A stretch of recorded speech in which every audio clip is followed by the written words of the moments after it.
I don't want to wait any longer. Da-da-da-ba-dee-ba-doo.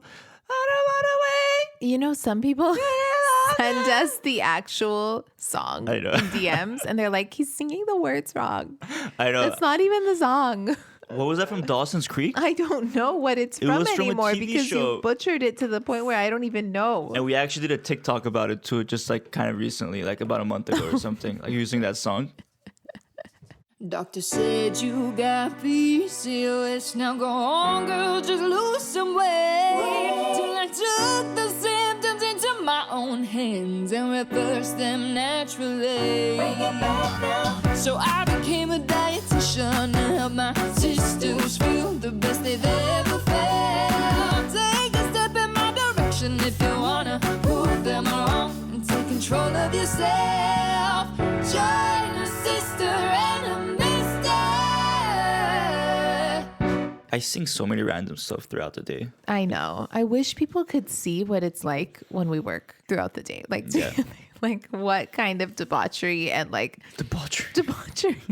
Yesterday we were filming TikToks, and in one part, Sirak throws me a bag of chips, and then I need to like throw it back out of the frame so I can do the other thing, whatever, brush my hair, whatever the TikTok was. So I threw it back at Sirak, and the bag was opened and it spilled everywhere, but I had to continue. Filming, yes. Chips all over the Chips galore. rug, all over the ground, just like oily, disgusting. So many things like that have happened. Like we spilled Ovasitol everywhere. All over my like shirt, Yes. my face, my hair. It's been on the like The everywhere powder, on the ground. like cocaine, it's like all over the house. Thank God we have like extra supply of Ovasitol, or else like you wouldn't have enough for yourself when you need it. Honestly, every TikTok that you've seen us film with Ovasitol, like we have done like 5 takes of each one. Sloshed the you know that little martini glass I drink it out of? Yeah. The way it sloshes out of that glass when we're filming, like every single chair around the dining table is soaked in Ovasitol diluted water. Yes. Obviously, like we hate to be wasteful. Like we don't want to waste like Ovasitol or anything like that. I know. And like we try to use as little as possible for each shot. But sometimes like for TikToks, like you need like 4 or 5 tries to get something right, especially with Talian's acting. My God. You have no idea like what happens when we record TikToks. Obviously, we're not like yelling or fighting, but like I am like directing Tallinn as if I'm Steven Spielberg and she's some sort of diva actor. Like the amount of like back and forth. Obviously, I'm just like joking around. Like I'm not an actor or anything like that. But and like I am not an actor. Yeah. I'm a dietitian. Like you don't know I'm the faces, not an bro. actress. The faces, like you don't know how to like. No, I don't. I literally I will try to instill Italian into being the character. I'll tell her like, okay, you need to like not be smiling here. So like just bring it back down. It's so funny. It is. We have a very fun time. The struggle is so real, honestly. And the face expression, Sirak, like you don't understand. I am a shy person. If it wasn't for social media, like I would not be out in the public, like doing these songs and dances and like talking like this. Like this is just for the ladies out there to spread awareness. I know. But the show must go on. The funny thing is with TikToks, like we'll work on one single TikTok for like half an hour, 45 minutes, and it will do crap. It won't go viral at all. It won't go viral. It won't do anything. And then one of the TikToks literally takes one try, like my hair looks so bad. 10-second shot, of just time looking at the screen, and that will go viral. It's like, what is going on? Like, what is going viral and what's not? Honestly, what is going on? I mean, at the end of the day, it's not about going viral, of course. It's just about people watching and learning. Right? And if I look bad in those viral ones that we like didn't try in, and my hair is like, what? Yeah. All right, so let's go into the topic of today's episode, how to film TikToks. We're going to start by how to set up a tripod. No, I'm just kidding. Today we're going to talk about whether the vegetarian diet is good for PCOS or not. And we're going to talk about the ins and outs, the benefits, pros and cons, the vices and the versas. Dive right into it. Let's dive into it, babe. What is a vegetarian diet? Vegetarian is when you eliminate meat products like cow, lamb, fish, like no meat. and focuses on plant sources like fruits, vegetables, whole grains, beans, nuts, seeds, legumes. For a long time, I thought that vegetarians could still eat fish, but I later realized that's not the case. Yeah, that's pescatarian. Yeah. So I guess, for a long time, I didn't know that until maybe like a year ago or something. And honestly, the more research I did about this, the more I realized how there's such a big difference between saying you're vegetarian and saying you're plant-based. Plant-based. That's vegan, right? Yes. So exactly. But you're also not eating any processed foods. So you literally eliminate any junk food from the diet. So, when I was looking at research studies and stuff, I really found that the best results between like vegan, vegetarian, or plant-based was plant-based because they're not eating processed foods. Yeah. I feel like just cutting out processed foods in general is an amazing thing to do. I mean, like for me personally, I wouldn't go the vegan route, but I would go like the non-processed route. Yeah. Which is that paleo? Is paleo non-processed? Yeah, it's pretty non-processed. Yeah. You know what's interesting? A couple of years ago, there's like this really famous influencer who is a famous vegetarian, like millions of followers or something. And she got caught in a restaurant eating fish. Wow. And like people took pictures of her. Wow. And then like she later like got in trouble for it. And she was like, sorry guys, I was trying to get pregnant and my doctor said I had some issues. So I had to have fish. And she got in a lot of trouble for it. And it always makes me think like... She should have just come clean and been like, I'm trying to get pregnant, and people need to be accepting. And it always makes me think like, what if one day like you get photographed in a restaurant or something? I'm eating ice cream. Yeah, like not that you ever... Like Talian, honestly, like 99% of the time when we go to a restaurant, Talian doesn't even touch the gluten or dairy stuff. Yeah. But like once in a while, if we get a dessert... And there's like some sort of like, like a cheesecake or something, whatever. Full. Yeah, just like a one little thing just to try it. You were at dinner, you might as well try something, nothing too bad. But like it always makes me think of that person. Is someone watching? Yeah. Is this the moment? Is this the moment? Whips out their phone and captures the moment I'm putting a fork full of cheesecake in my mouth. Did you hear about that sister who took Ovasitol and finally got her period after a year of not having one? Incredible. I see those kinds of messages on Instagram a lot. How does that even happen? Well, Ovasitol helps with healing insulin resistance, a common root issue that most PCOS sisters have. And by targeting insulin resistance, we're seeing sisters kick those crazy cravings, finally regulate their periods, ovulate, and improve their egg quality. Each packet of Ovasitol has a 40-to-1 ratio of myoinositol and D-chiroinositol. This ratio is similar to the ratio that should be found in the body, but with women like me who have PCOS, this ratio is often imbalanced. So, taking Ovasitol can be super effective in treating insulin resistance, starting from the root of the issue. So awesome. It tastes like nothing, so just warn me when you put it in a cup so I don't drink it. You got it, boo. Check out the link in the description to get 15% off your order. All right, but let's continue with the topic. The health benefits for PCOS and the vegetarian diet. Okay, when it comes to being vegetarian with PCOS, if you're eating a vegetarian diet, you're, hopefully getting a lot of nutrients like vitamin B6, vitamin C, folate, potassium, magnesium, phosphorus, beta carotene, fiber, like all of these wonderful things that come from vegetables that can really replenish the nutrients that have been stripped from you by medications like birth control and metformin, and not to mention like all of the fiber that is in a vegetable-based diet that helps with blood sugar control. Yeah. It can just be a fabulous combination of foods like vegetables that pull out excess estrogen, like cruciferous vegetables. I think there are some wonderful benefits to eating a veggie-based diet as a vegetarian. I think it can be really good. Yeah. But there are also concerns for women with PCOS, and it's not for everyone. And we asked the audience on Instagram, and we'll get into this later, like how you felt on the vegetarian diet. Some people said great, and some people didn't. So there are concerning factors. Yeah. So here are some of the concerns. One concern is that in a lot of the protein available for vegetarians, it contains a lot of soy.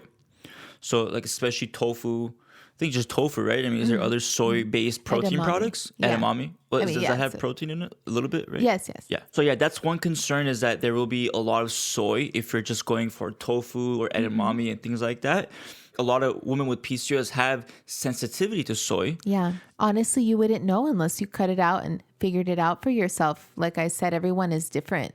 Some people really thrive and can eat a lot of soy-based protein products, and then some people can't. So What is that? Like, I've heard a lot of impact on soy and estrogen. Is that a thing, or what is that about? So it's so interesting. Like when you read the research, it's really, there's no conclusion there. But for some people who eat soy, they can't process it, and it, lingers in their body and mimics estrogen. And so then it you don't want excess estrogen. You don't want things mimicking estrogen in your body. So I suggest having it very moderately when it comes to soy, like once a week, twice a week. Don't rely on it as your only protein source if you are vegetarian. But that's, it's really up to you. Yeah. Another thing about soy that we have here is that most soy also contain GMOs, which can be endocrine disruptors. So if you're wondering what GMOs are, GMOs have basically been genetically modified to survive pesticides in order to survive bugs and all these sorts of intrusive things that are usually around agriculture. So if GMOs are made to survive pesticides and all these really strong chemicals, they may still have, what is the term? They may still have some bioavailability of those things in them, right? When you consume it.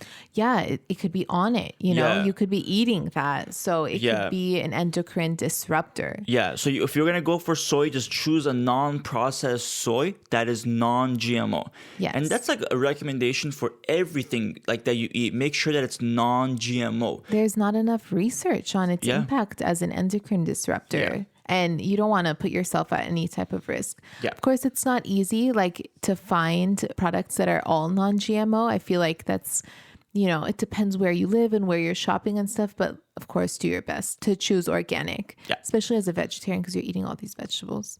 Oh, I also want to say how a lot of women I've worked with one-on-one have told me that they felt better eating the meat as opposed to being vegetarian. And this is just my experience working with women who have PCOS when they incorporate fish, the healthy fats that come from it, the B12, the iron that comes from the meat can be really beneficial for women with PCOS. So, it's really concerning sometimes when I see women who are vegetarian who are struggling with PCOS symptoms, especially because of the lack of that healthy fat and protein that comes from meat and fish. Exactly. And again, that doesn't mean every person, but just some people may do better with the meat or fish or other animal proteins in there. Yeah, just because it's all vegetables doesn't mean that now you're healthy. That's what I'm trying to say. Yeah. With PCOS, it's very specific. And then there's a carb issue there because you end up eating a lot of carbs as a vegetarian because your protein source is beans. And then that's also a lot of carbs. And that's not to say don't eat it, but some people don't thrive with that in their diet, that being the main bulk. Sure. And it can cause stomach issues too, like IBS, because 40% of women with PCOS have IBS. Yeah. Oh yeah, that's right. So when you're digesting a lot of high fiber foods, also foods like beans and things like that, that's going to cause more issues with the IBS. Yeah, it can be really triggering. 40% is a lot of women with PCOS who have IBS. Yeah. I wonder why that is. Why 40% of PCOS women have that? I can answer that. Is it gluten? Well, it's leaky gut. Yeah. Inflammation starts in the gut. Yes. And if you're eating foods that are literally tearing your gut apart and you're sensitive to them, and that in combination with stress factors and lifestyle factors, and your gut isn't, the tight junctions aren't holding your gut together and it's loosening up and it's a leaky gut. Yeah. Eating beans and lots of fiber, too much fiber, it can be really intense on your stomach. You feel bloated a lot all the time. Yeah. And gluten contributes to that issue. And if you want to learn more about that, we just had a recent episode about gluten and dairy-free. And we talked a lot about the research studies behind leaky gut and how gluten can cause basically systemic inflammation starting from the gut. So definitely listen to that episode if you want to hear more about it. Yes. We're going to go into a couple of studies about the vegetarian diet, and we're going to go into some tips to make vegetarian PCOS friendly. Before we do that, though, I just want to remind everyone that the bottom line is there's like no one size fits all diet that works best for everyone with PCOS. It has to feel right for you. And in our experience, majority of women have felt better eating meat from protein, like meat, fish, poultry. But of course, we still know a lot of women as well who still feel amazing by being vegetarian as well. Like we have a very close friend, Wendy, who is vegetarian, and she's been vegetarian for about 6 years, and she feels amazing. So everyone's experience can be different. We just want to remind that. So I guess we can go into the study. Yes. So this one study that they did in the Netherlands, it explored the plant-based diet. So yes, that's vegan, but it's also like no processed foods, right? So super clean eating type of diet versus animal-based diets, which, you know, you add in the meat to that. And they looked at insulin resistance. And after 7 years, they found that the plant-based diet was associated with lower insulin resistance, lower pre-diabetes risk, and reduced type 2 diabetes risk, which I think is great, you know, because you're eating this like super veggie based diet, nothing processed, whole grains. Like, you know, I can see how that could help people with insulin resistance. This study, of course, wasn't done specifically on women with PCOS. So that's important to consider again, because we have a lot of other factors that contribute to our PCOS health, like 40% having IBS issues, you know, like plant-based might not be the way to go. Yeah. So why do you think, though, in this situation, they were able to lower their insulin resistance, pre-diabetes risk? Like, why do you think that was? Because it is such a high fiber diet and it's so nutrient dense. And that's great for blood sugar. When you eat fiber, it slows down the absorption of carbs into your bloodstream. Okay. So let's say you're having like broccoli and beans. Beans, you know, it has some protein. It's also a carb. Yeah. But you're eating with broccoli. So you're slowing down the absorption of that carb into your bloodstream, which is great. But when you look at women with PCOS, we are more sensitive than just the average person that this study was done on. We are more insulin resistant, 80% of us, right?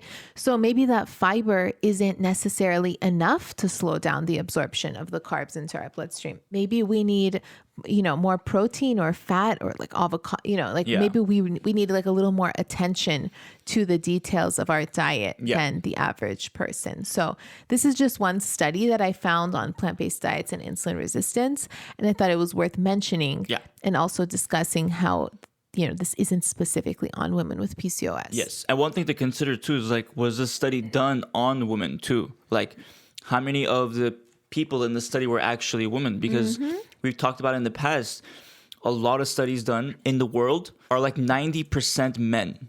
So when you see like, for example, like positive studies about intermittent fasting or keto, just know that like 99% of those studies, especially for fasting and keto, are done on men. So you want to be aware that like it might not be the same thing for you. Exactly. All right, let's go into tips to make vegetarian PCOS friendly. The first tip we have is eat carbs that have protein. So eating carbs that have protein, some examples are edamame, chickpea, quinoa, beans, lentils, and you want to just avoid like white or processed carbs, you know. So if you're rice, if you're just eating rice by itself or just eating rice, that's not going to be enough. You need some protein with it, so you might as well just eat like beans instead or something. Exactly. So when you're like filling your plate, of course, like rice and beans is a great combination, but maybe you want more beans than rice. Yeah. Another tip, supplementing. Yes. So vitamin B12, omega-3 fat, choline, you know, of course, consult your doctor, but it's important to note that these are nutrients that you're likely deficient in if you're on a vegetarian diet, and you really have to be careful and replenish, especially because, again, like I said earlier, like metformin birth control strips you of certain nutrients like B vitamins when you're on them. And that's not ideal for PCOS. We need all of our vitamins and minerals to get our hormones healthy and like, you know, build that Yeah, and B12 is especially important because when you don't eat meat, that's like one of the first vitamins that you lack, right? B12. Yeah, So it's exactly. like really important to supplement that. Yeah. One way And that fish oil, one way that you can is through nutritional yeast. Ooh. So it tastes like cheddar. And it's natural, and it has 40% of the daily recommended amount of B12. Yeah. And also non-dairy milk is like fortified with B vitamins. So that's great too. So there are different ways you can get it in if you're vegetarian. And just for those wondering, if I don't drink dairy, how will I get my calcium? Chia seeds. Oh, yeah. Chia seeds are amazing source of protein, calcium, fiber. It's like packed with nutrients. So even for vegetarians, vegans, or for anyone going gluten and dairy free, highly recommend chia seeds. Yes. I think it's the one thing we all have in common. All right. Third tip, pair your meals with fat. So pairing your meals with fat. This helps keep you fuller longer and prevents the rise and fall of blood sugar and insulin. For example, if you're having I can't even think of If vegetarian. you're having like a salad, Yeah, a salad, or if you're having like beans and some quinoa, anything like that, add olive oil or avocado, because those healthy fats are going to make sure that your body absorbs the food slower into the bloodstream. And then therefore your blood sugar doesn't get spiked as high, and then you don't get cravings like soon. Your body's like sustained until the next meal. Also, adding fiber does the same thing. Fourth tip, slows down the absorption of the carbs into your bloodstream.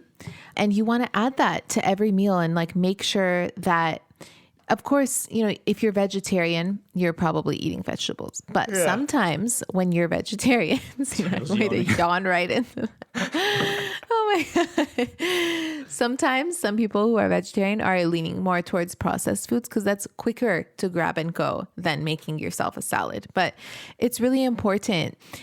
Also, slowly incorporating fiber. Like if you're not used to having a super fiberful diet and you want to go vegetarian, especially with PCOS and all this IBS issues and stomach lining issues, it might not be good for you to just boom, add all these vegetables. So slowly adding them in could be really helpful. Yeah. The next tip, fifth tip, is controlling your carbs. Try to fill up on veggies instead of large portions of grains. You can also get some protein from lower carb foods like chia, flax, hemp seeds, or non-GMO tofu. So I guess just being mindful of only having carbs on your plate, because it's kind of easy with the vegetarian diet, because a lot of foods that you may think have protein could have more carbs than protein. So you just want to be mindful of how much carbs is on your plate and kind of balancing that with protein, veggies, things of that nature. And you'll know if you have too many carbs on your plate because you'll be fatigued after your meal. You'll have a blood sugar crash, and if your plate is all rice and beans and you're really hungry and that's all you ate, I get it, but it's not going to be ideal for blood sugar control. You want to feel satisfied after your meal, but also not you need a nap. Another tip. Don't try to meet your protein needs with overly processed soy products. There's a lot of vegetarian patties and things like that, but they have a lot of soy in them, even though they're high in protein. So if you're relying on that every single day, it's something to think about. Absolutely. There's a lot with pea protein. So that could be good instead. I like pea protein. That's Ripple milk has pea protein added to it, right? Yeah. It's one of my favorite. It is pea protein milk. Yeah. So one of my favorite dairy-free milks is Ripple We milk. used to buy that so much. And Why now are we not getting it? Now we get coconut. Yeah, because I think we got sick of it. We overdid it. Yeah, we overdid it.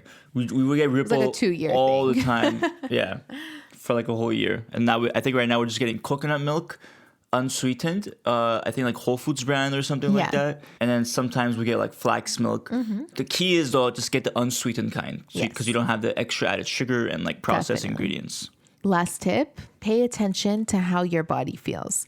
So if you feel, like I said, more fatigued, maybe you're having worse carb cravings than before, you just don't feel satisfied after a meal, that means that this style eating might not be right for you. And even though that study showed like lowered insulin resistance and improved insulin sensitivity for plant-based diets, maybe for you, this combination of foods isn't right for your body and isn't helpful for your situation. So, or you may have to adjust something. Maybe you're having too much carbs or not enough protein. Play around. Like either it's not right for you, or you may need some adjustments to make it right for you. So just be aware that when you start, there may be an adjustment period. Yes. And yeah, those are all the 7 tips we have, but we're not done yet. Those are our tips, but we also asked you sisters in the DMs on Instagram at pcos.weightloss.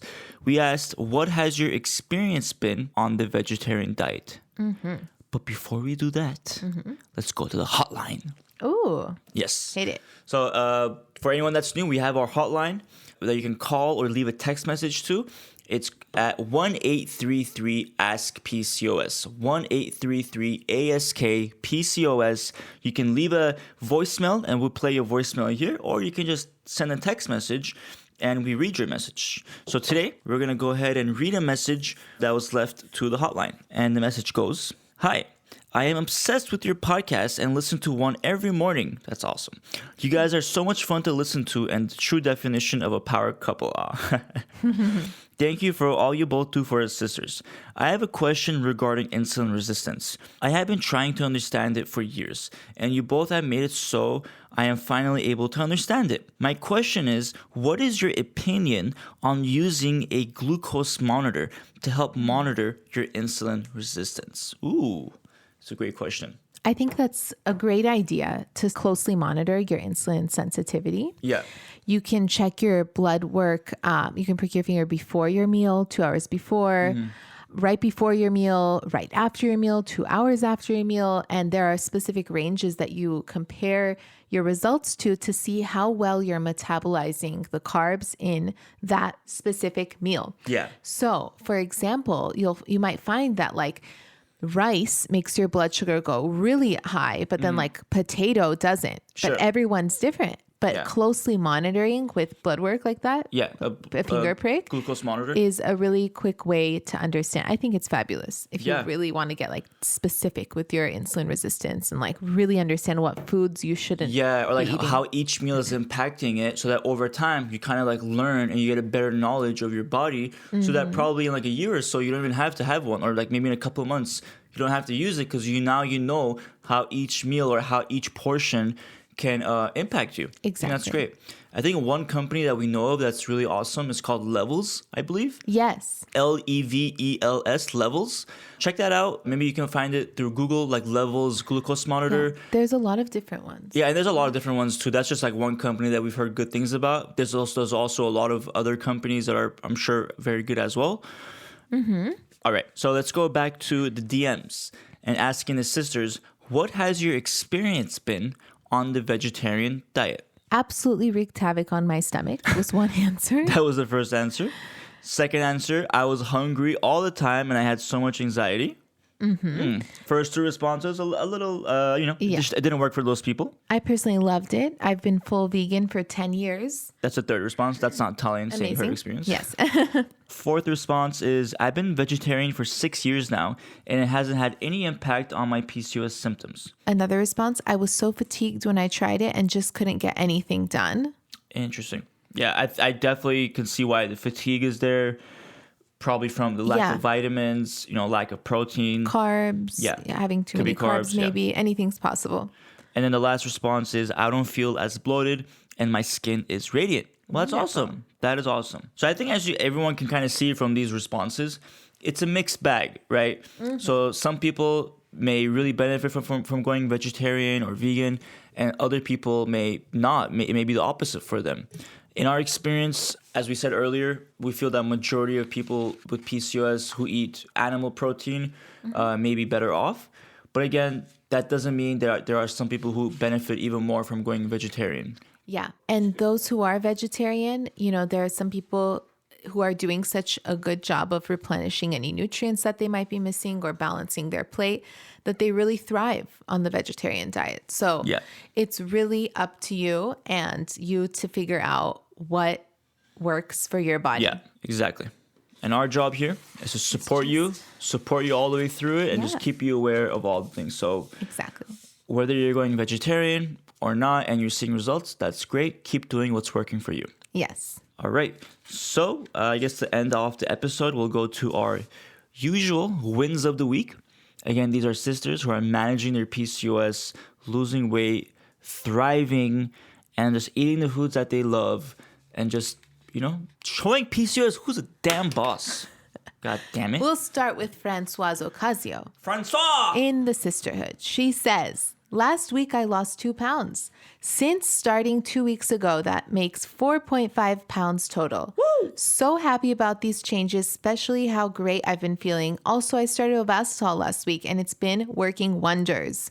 So happy to be in the sisterhood on this journey. Today's gluten and dairy-free lunch and dinner, she posted a picture, had some green plantains, and being a Puerto Rican, I wanted to have some of my home comfort foods that are natural and gluten and dairy-free. That looks so good, what she has on her plate. Oh my God, is that shrimp? It looks like shrimp and rice, some delicious sauce, and some chopped up spinach with plantains. What is the picture on the right? Are those like those sticks? I don't know. It looks so good. That's plantains. Oh, plantains. Okay. We just had plantains yesterday. Yeah. Delicious. It was good. Yeah. It was Cuban style. Mm-hmm. It was awesome. For anyone who lives in the Costa Mesa, Orange County area, highly recommend Habana. Mm-hmm. Really cool restaurant spot, like Cuban. And yeah, really good food. Yeah. We were there yesterday night. So good. I had like this delicious pulled pork. Okay, I won't get into it. We're on a vegetarian diet. I'm talking about pulled pork. Okay. Alrighty. Stephanie. She says, had a non-scale win today I wanted to share.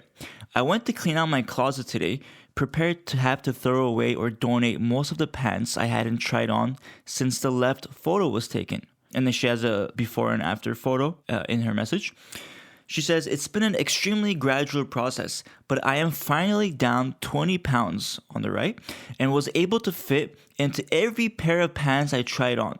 I can finally donate clothes because I want to, not because I have to, because of uncontrollable PCOS weight gain. Amazing. Such a smile on my face to hear that. Oh, look at this. Yeah, because it's not even just about the losing weight. It's about that feeling of not having to have to throw your pants away, but rather I'm gonna donate these because they don't fit. Like, it's just like that feeling right there of positivity, the feeling good about yourself. Like that's what it's all about. It's not about losing weight. It's about just feeling good about yourself and your body. I know. And she is so cute. Look at this outfit. I wish we could show you, sisters. But yes, like Sirak said, seriously, 20 pounds, it's not the weight. It is how you feel. Exactly. Amazing. Love her jacket on the right picture. I know. You want to ask her about it? I really do, actually. Awesome job, Stephanie. All right. And an awesome job to Francois.